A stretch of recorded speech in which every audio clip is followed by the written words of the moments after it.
Welcome guys to the tutorial info channel. In front of me is HTC U24 and in this video I am going to show you how to share location on this device. Alright, so to do this, firstly we have to open Google Maps app.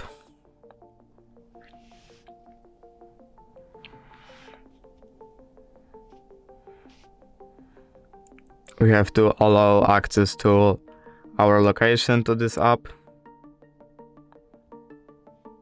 Now we have to click on our icon, and here, as you can see, is this share location option, and we can send our location, for example, by contacts or just some other app.